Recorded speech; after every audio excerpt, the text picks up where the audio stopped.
Olá, seja muito bem-vindo. O sangue dos mártires é semente da igreja. Já ouviu essa frase? Essa frase é de Tertuliano de Catargo, um dos pensadores cristãos do século II, e eu quero falar sobre a lição de número 7 das lições bíblicas da escola dominical. O tema é uma igreja que não teme a perseguição e a verdade prática.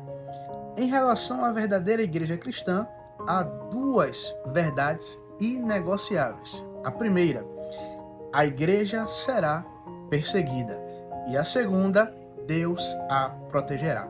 A igreja, desde a sua inauguração em Atos capítulo 2, ela passa por perseguições. A marca da verdadeira igreja são as perseguições. Em Atos capítulo 2 em diante, quando Jesus é assunto aos céus e o Espírito Santo desce, a igreja agora está passando por perseguições por parte do Império Romano e por parte dos próprios judeus. Os judeus, assim como mataram a Jesus, agora perseguem a igreja que Jesus edificou sobre ele mesmo, conforme Mateus 16, 18. Mas o que é interessante é que o imperador Nero, ele era considerado a besta do Apocalipse ou o anticristo. Para os cristãos, era como se ele já fosse aquele que trouxera a grande tribulação sobre a terra. Era um inimigo feroz do cristianismo. O próprio Nero incendiou a cidade de Roma e disse: quem incendiou a cidade foi essa seita chamada os cristãos.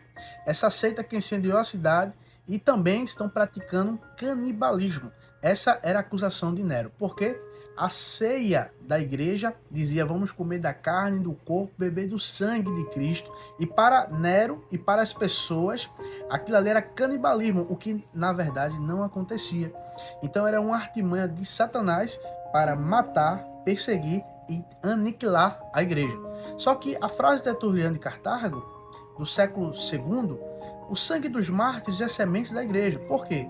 Quando os cristãos eram colocados no Coliseu Romano para servir de entretenimento, as pessoas que ficavam ao redor do Coliseu, que pensavam que os cristãos iam chorar, que iam gritar, iam clamar por sua vida, na verdade, eles começavam a louvar, glorificar a Deus, e as pessoas que estavam lá para aplaudir, gritar, ovacionar pela morte deles, acabavam dizendo: como é que pode uma pessoa morrer por um homem, que no caso Jesus?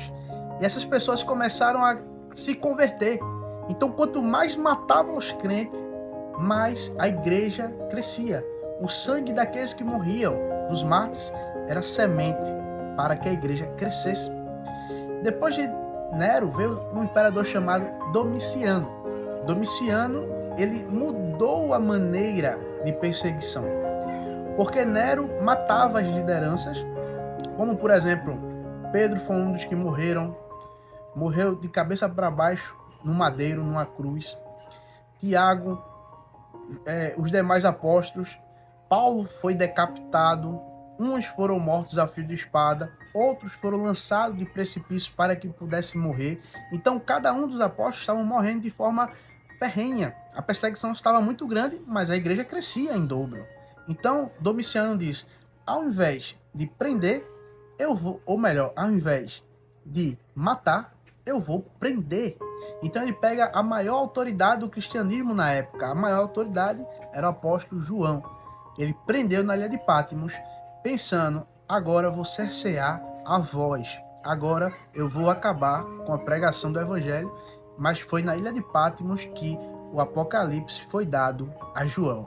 Então não há como acabar com a igreja. O Império Romano veio, não acabou com a igreja, não conseguiu destruir.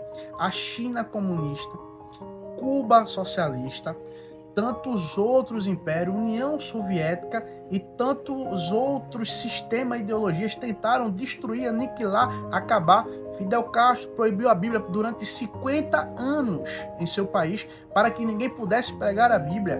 Se a Bíblia é um livro tão inofensivo, os cristãos são tão lunáticos e loucos, por que proíbe a Bíblia em vários lugares? Agora, tenha muito cuidado, porque a lição 7 podemos observar que pelo menos 3 grupos se levantaram contra a igreja. E desses grupos haviam a motivação religiosa, mas também havia a motivação política. Então tenha muito cuidado Quando você diz, eu não quero saber de política, eu não quero ouvir política, lembre-se, você é cristão, você não é desse mundo, vai ser perseguido justamente por isso. O mundo vai lhe odiar porque você não é daqui, mas lembre-se, enquanto você está aqui, você é cidadão, você está numa sociedade.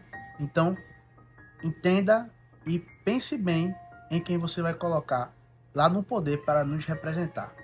Fique atento às próximas aulas, que você vai aprender muito mais sobre a palavra de Deus com as lições bíblicas da escola dominical.